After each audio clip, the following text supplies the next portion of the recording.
Just first thing to say, hi James and hi Rue. The first question is for Rue. This is just speculating, but why do you think Satellaview, you know about that? Why do you think that was never released in America? That's interesting because that's not the first telephony kind of downloadable game service that wasn't really released in America. If you notice on the bottom of the NES, there's like this panel you can take off and there's nothing there. That was designed to have a modem. And there were like plans to do something so you could download your games. I mean, Intellivision and Atari had Game Link and things like that you could download. But maybe the infrastructure is not so much there, and you can see this now with things like broadband internet. You go to a really compact country like Japan, they can get gigabit Ethernet super easy, whereas here, I'm saying America and I'm in Canada. North America, even worse in Canada because you got a lot more space and less people, but it's really hard to get that out there. I'm guessing that there wasn't really there was kind of a satellite system for TV in the 90s here, but it was much bigger in Japan. What was the Sega cable channel? There was the Sega channel, but that was also released in limited markets.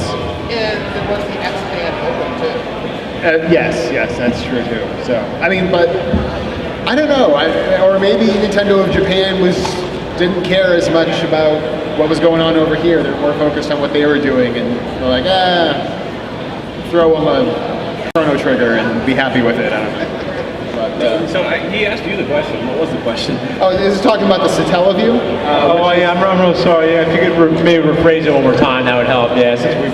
Yeah. Sorry, I should have done that to begin with. That's okay. Yeah, for anyone who doesn't know, Satellaview is this Japan-only add-on for the Super Nintendo. Oh, okay. You can download games and play them. They were like timed, you could play them live, and they had things like BS Zelda, which is like the original Legend of Zelda in 16 bits, and better music, and it was like orchestrated live music broadcast through, and you had a narrator, and it was really awesome actually. Now, how did those games get restored? So you would download them into this cartridge, right, and you could play them for a certain amount of time, or live for a certain amount of time, but the data was still in there, and so you can still see people would save them. It could be erased, but they would save that data, and enough people saved it that in the late 90s, someone got their hands on it, put it into a ROM, and hacking went on for about 10 years after that to make it playable without the live, support. So you can go and download the 4 BS Zelda games right now. I did a video on this. And play them on an emulator, but it literally took a decade to get them playable again, and it's amazing the perseverance that these people had to restore this game. It's awesome. Okay. Feel good? No, I'm just getting schooled. I'm listening. History lesson. No, it's good. All right, one last one. Thank you very much, Rue, for that. This one is to James. Is it true that you destroy the games that you review, like Winter Games, for example? Did you actually take an NES Winter Games and throw it in the fireplace, or are they like props just for the movie set?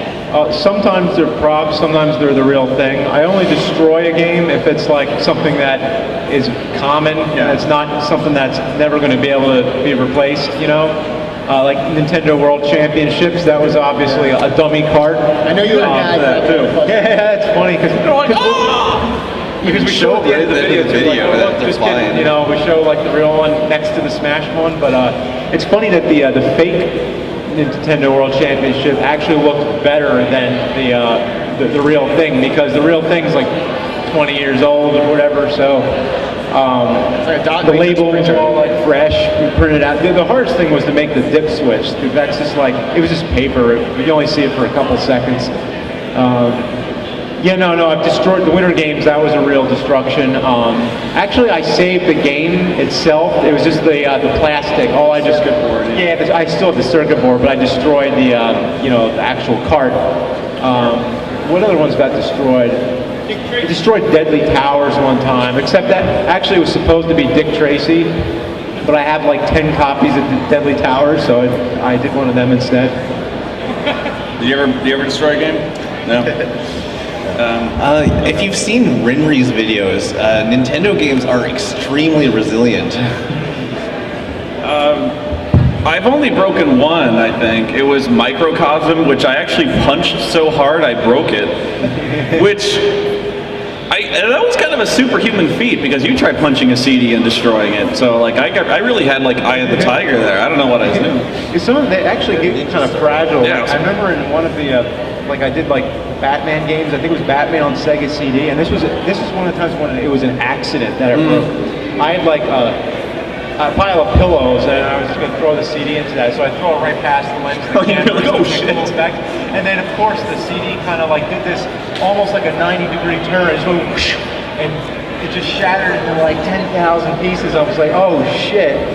So that was I think that was one of the few times you broke character, because you went, oh, shit. Yeah, but you ever break a game?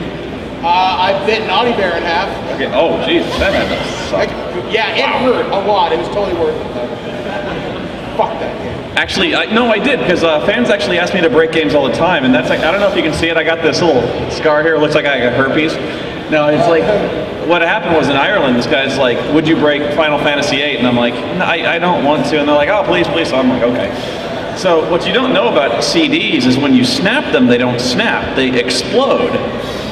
And so it's actually very dangerous to do that. So I'm like, everyone's got to stand back, because one of these pieces will hit you in the eye, and you really don't want that to happen. So I snapped the disc, and a piece of shrapnel catches me across the lip, and it was bleeding. It was like this little millimeter-long cut, but it bled like a fiend, man. Yeah. Yeah, so it found one more way to hurt me. Revengeance. Who's next? Well, I got a question for James. Cool. Growing up, I was influenced with a lot of DOS games, and I think one of my favorites was Jazz Jackrabbit. And I was wondering... Back up, I didn't hear that. I was wondering, one of my favorite games for DOS is Jazz Jackrabbit, and I was just wondering if you had a favorite of your own, or a hatred of your own, or anything. favorite DOS game. There's a game I played called Round 42, and I loved it. And it's like a Space Invaders kind of game, but every stage it's like you're shooting something different. First you're shooting bats, and then you're shooting bowling pins, and you're shooting things you don't even know what they are, so you just kind of have to be creative. And I remember the sound effects. There's no music. It was just nothing but just, and it was great. And I've never been able to find that game since. Was it like PC speaker sound?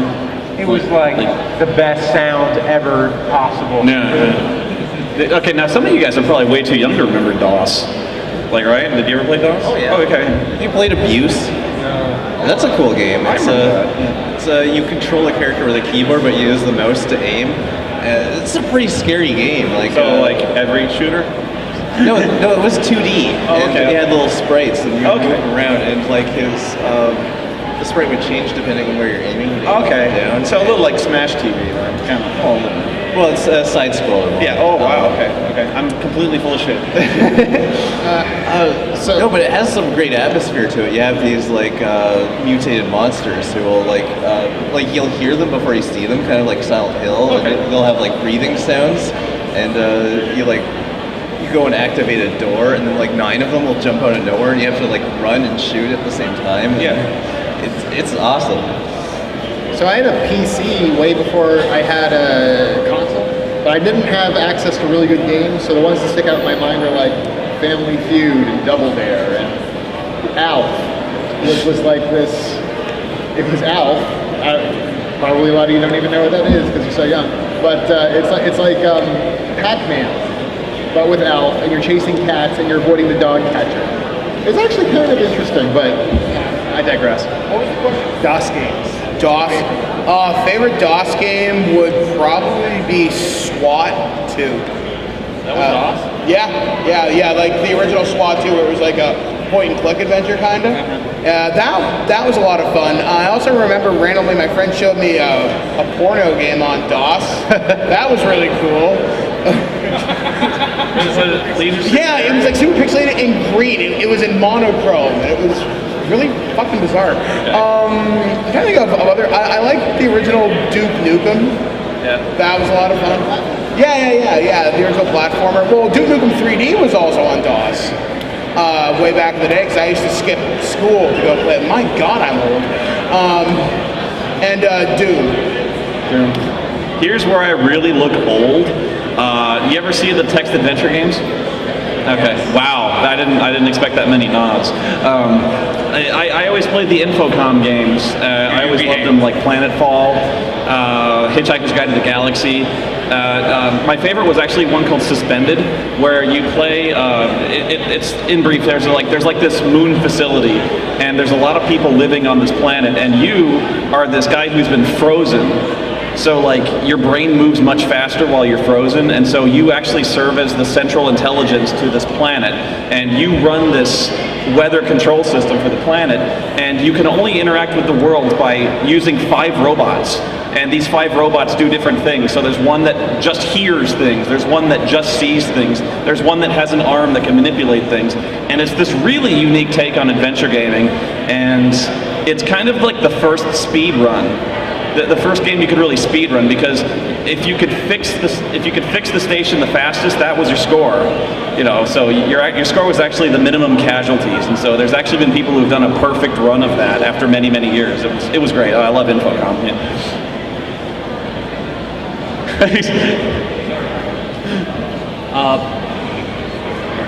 My brother and I actually became a fan of yours, Spoony, after you started doing your Ultima reviews. Because the Ultima games were actually introduced to us by our grandfather. Are there any games, and this question is for everyone, are there any games that hold not just nostalgic value, but sentimental value, and why? I'm sorry. There's other games that have sentimental value to you, and like why?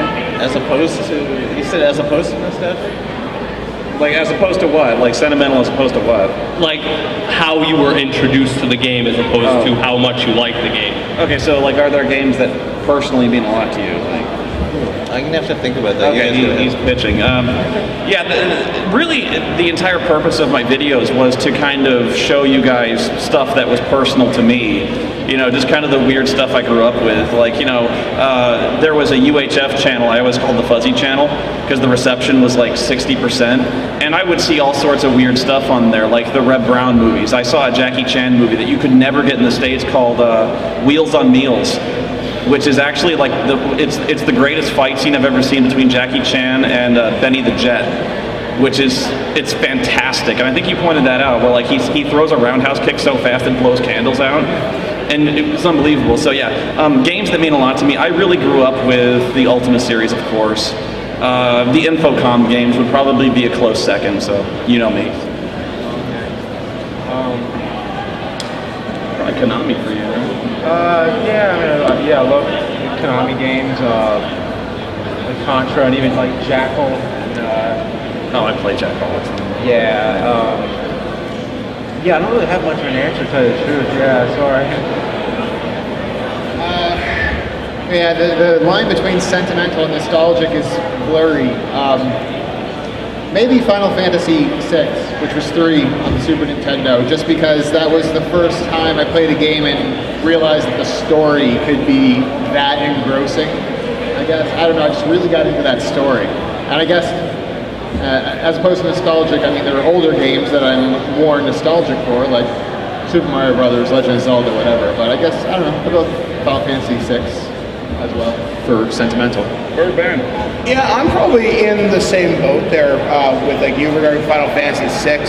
I mean, like I said, just recently played it, brought up a lot of really weird memories, and I wonder if that kind of tainted the experience for me.